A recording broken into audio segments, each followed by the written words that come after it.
Hello friends, welcome to Kerala kitchen mom's recipes. ഇന്ന് നമുക്ക് നല്ല പെർഫെക്റ്റ് ആയിട്ടുള്ളൊരു പാലപ്പം എങ്ങനെ തയ്യാറാക്കാമെന്ന് നോക്കാം. അപ്പോൾ അതിനായിട്ട് ഞാൻ എടുത്തിരിക്കുന്നത് പച്ചരിയാണ്. അത് 1 കപ്പ് പച്ചരിയാണ് ഞാൻ എടുത്തിരിക്കുന്നത്. അപ്പോൾ നമുക്ക് ആദ്യം തന്നെ ഈ പച്ചരി നല്ലതുപോലെ ഒന്ന് വാഷ് ചെയ്തെടുക്കണം.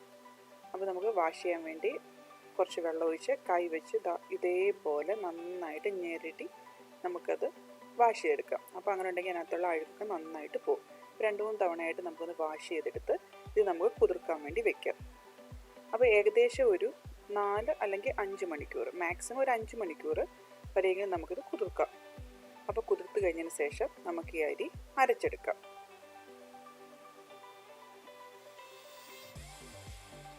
ഇപ്പം ഒരു 5 മണിക്കൂറായിട്ടുണ്ട്. ഞാൻ അരി ഒരു ജാറിലേക്ക് മാറ്റിയിട്ടുണ്ട്. ഇനി നമുക്ക് ആവശ്യത്തിന് വെള്ളം ഒഴിച്ചതിന് ശേഷം നമുക്ക് ഈ അരി ഒന്ന് അരച്ചെടുക്കാം. അപ്പോൾ ഞാനിവിടെ എടുത്തിരിക്കുന്നത് 1 കപ്പ് അരി മാത്രമേ എടുത്തിട്ടുള്ളൂ. അപ്പം ഞാൻ ഈ അരി നല്ലതുപോലെ അരച്ചെടുത്തിട്ടുണ്ട്. കണ്ടില്ലേ, ഈ ഒരു കൺസിസ്റ്റൻസിയിലാണ് ഞാനിത് അരച്ചെടുത്തിരിക്കുന്നത്.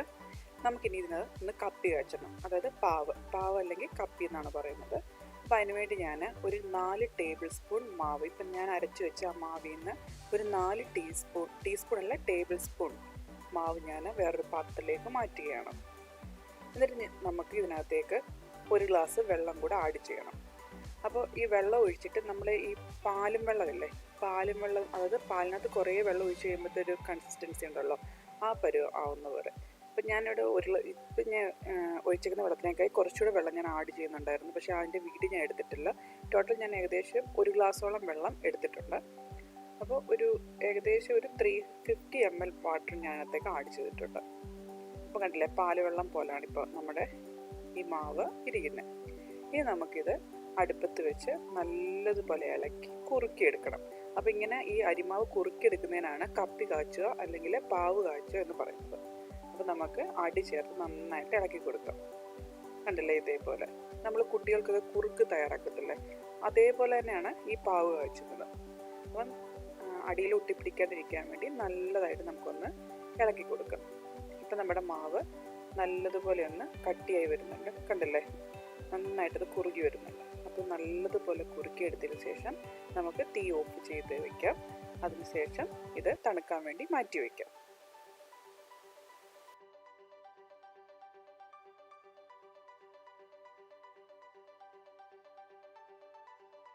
ഇപ്പം നമ്മൾ അരിമാവ് കുറുക്കിയത് തണുക്കാൻ വേണ്ടി മാറ്റി വെച്ചിട്ടുണ്ട്.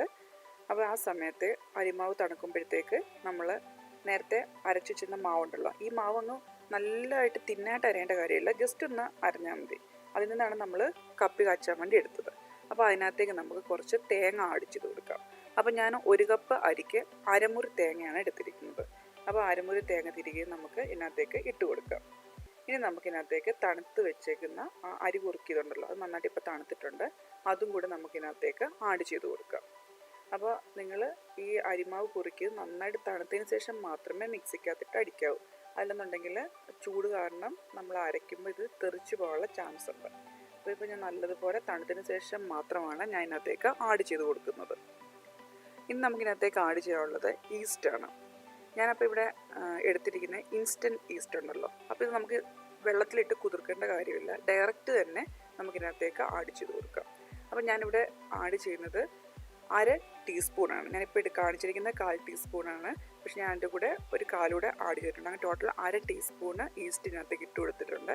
ഇനി വേണ്ടത് പഞ്ചസാരയാണ്. പഞ്ചസാര നിങ്ങൾക്ക് മധുരത്തിന് അനുസരിച്ച് ചേർക്കാം. ഞാനിപ്പം ഒരു 4 ടേബിൾ സ്പൂൺ പഞ്ചസാരയാണ് ആഡ് ചെയ്തിരിക്കുന്നത്. അപ്പം ഓരോരുത്തർക്കും മധുരം പല രീതിയിലായിരിക്കുമല്ലോ. ഇച്ചിരിയുടെ മധുരത്തിൽ നിങ്ങൾക്ക് വേണമെന്നുണ്ടെങ്കിൽ കുറച്ചുകൂടെ കൂടുതലായിട്ട് പഞ്ചസാര ആഡ് ചെയ്യാം. അപ്പോൾ ഇതെല്ലാം കൂടെ ചേർത്ത് നമുക്ക് നല്ലതുപോലെ ഒന്ന് അരച്ചെടുക്കാം. മിക്സ് കൂടെ തേങ്ങയും പഞ്ചസാരയും അതുപോലെ തന്നെ ഈസ്റ്റും നമ്മൾ അരി കുറുക്കിയെടുത്തില്ലേ, അത് കപ്പി കാച്ചിയെടുത്തില്ലേ, അതുമെല്ലാം കൂടെ നല്ലതുപോലെ ഞാൻ അരച്ചെടുത്തിട്ടുണ്ട്. ഇപ്പം ഞാൻ അരച്ച സമയത്ത് അതിനകത്തേക്ക് ഒട്ടും തന്നെ വെള്ളമൊന്നും ചേർത്തിട്ടില്ല. അപ്പോൾ ആദ്യം തന്നെ നമ്മൾ അരി എടുത്തപ്പം അരി നന്നായിട്ട് മുങ്ങി കിടക്കത്തക്ക വിധത്തിലുള്ള വെള്ളമാണ് നമ്മൾ ഒഴിച്ചിരുന്നത്. ആ സെയിം വെള്ളത്തിൻ്റെ ആവശ്യമേ ഉള്ളൂ. പിന്നെ ഇത് അധികം അങ്ങ് കുറുകി പോകരുത്, ജസ്റ്റ് ഈ ഒരു കൺസിസ്റ്റൻസിയിൽ വേണം നമുക്കിത് അരച്ചെടുക്കാൻ വേണ്ടി.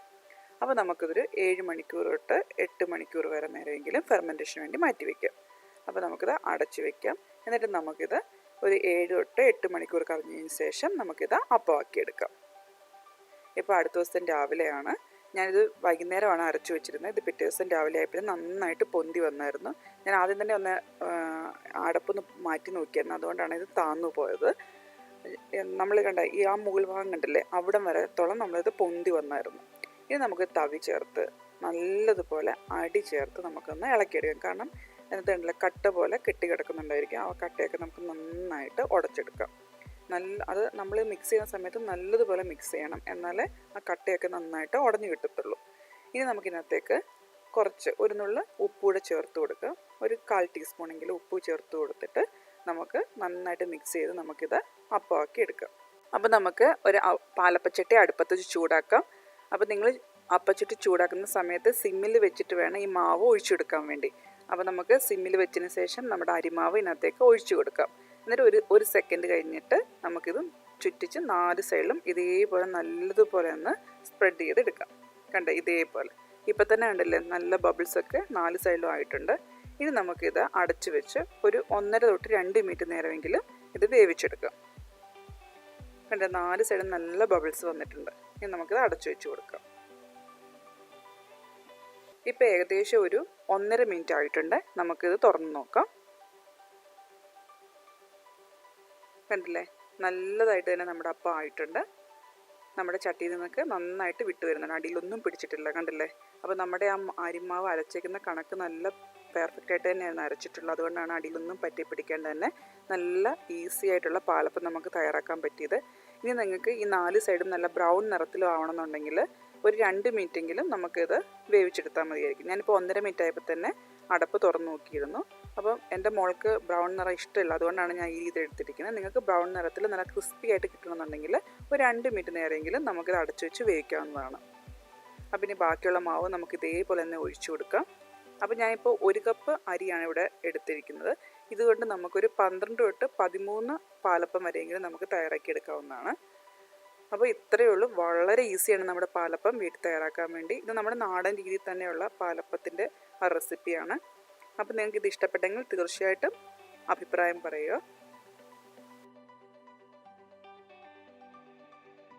ഇതേപോലെ ഞാൻ വേറൊരു റെസിപ്പി നേരത്തെ ഇട്ടിരുന്നു, അതായത് നമ്മുടെ പാലപ്പത്തിൻ്റെ റെസിപ്പി തന്നെ, അരിപ്പൊടി വെച്ച് എങ്ങനെ പാലപ്പം തയ്യാറാക്കാമെന്നുള്ളത്.